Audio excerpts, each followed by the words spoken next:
The Army failed to act when it learned that Card had become delusional and was hearing voices. It failed to act when it learned that Card had a hit list. It failed to act when it learned that Card had threatened to commit a mass shooting. Those who died in the Lewiston mass shootings, as well as those who survived, sue the federal government for not doing enough to help Robert Card in the months before that deadly night. Good evening, everyone. Thanks for being with us today. I'm Brian Ucono. And I'm Amanda Hill. We are now approaching the second anniversary of those shootings, a horrific night when Robert Card walked into Just-in-Time Recreation Center and opened fire with a semi-automatic rifle, immediately killing 7 people, then traveling across town where just minutes later he killed 8 more people at Schmenge's Bar and Grill. 3 more people injured in those shootings would later die at the hospital. In all, 18 people lost their lives that night, and more than a dozen others suffered gunshot wounds they are still living with. Almost immediately, those victims, their families, and we as a state started asking, how could this happen and why? In the weeks and months that followed, we got some answers. We learned that Card had changed in the summer leading up to the shooting. He had become paranoid, believed he could hear people calling him a pedophile through the hearing aids he had just gotten, and that he had been admitted to a mental health facility during Army Guard training in New York that June. He was released nearly 3 weeks later. Today, those who survived that night and family members of those who did not filed a lawsuit against the federal government. They say the Army did not do enough to help Card and to warn law enforcement of the danger he posed to himself and to others. Well, the plaintiffs and their lawyers, they held a press conference just this afternoon. News Center Maine's Sam Olson covered that for us, and she joins us now with more. Sam. Hi, Brennan and Amanda.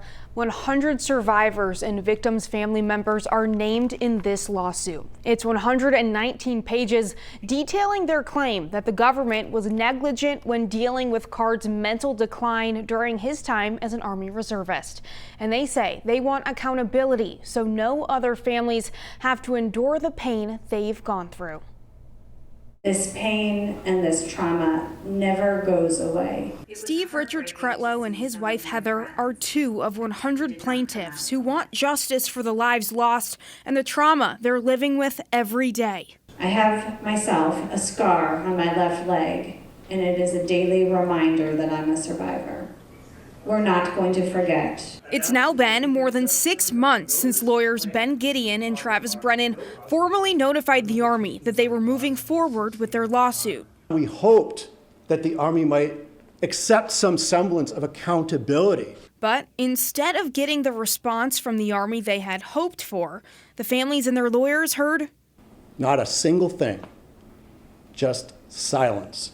Gideon and Brennan say they had no other choice but to file this suit. For them, it's incredibly hurtful.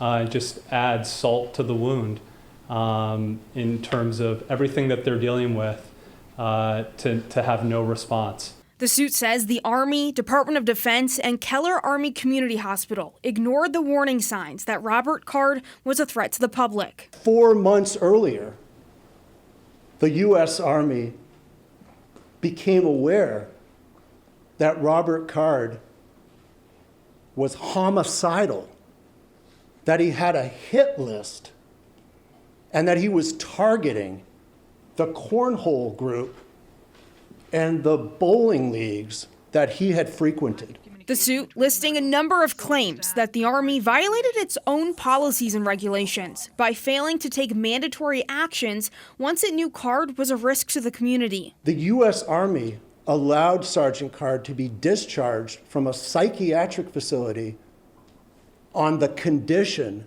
that the Army remove his weapons, and the Army violated that condition.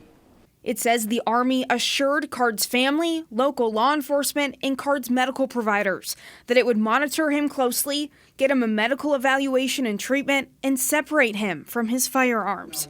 They say the Army broke its promises. We want the accountability. That's what this is about.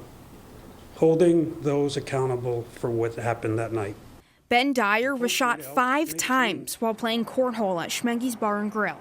He lost the bicep and tricep on his right arm and the index finger on his right hand, and says he now suffers from nerve damage. I hope with this being done and them serving that paperwork today, that we might, or we will get our accountability and we'll find out where it went wrong, why it went wrong, and hopefully fix that system going forward so other people don't live like we do.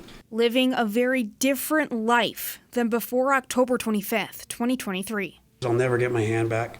I'll never get my arm back. These people will never get their loved ones back. Money is not going to cure anything. Gideon says the process is too premature to give an estimate for how much money they hope the government will pay the plaintiffs, either after a trial or in a settlement. Lawyers say right now they have 0 offerings and 0 responses. For them, this is a nightmare that does not end. The families and the victims deserve answers and accountability. They deserve resolution and peace. Now, the Army has 60 days to review and evaluate the claims and essentially respond to the lawsuit. The victims' lawyers say one response could be a motion to dismiss the case over some kind of procedural technicality. And Brian and Amanda, they say it's obviously not their hope the government will do that, but that is what they are expecting. Sam Olson live with us in the studio tonight. Sam, thank you.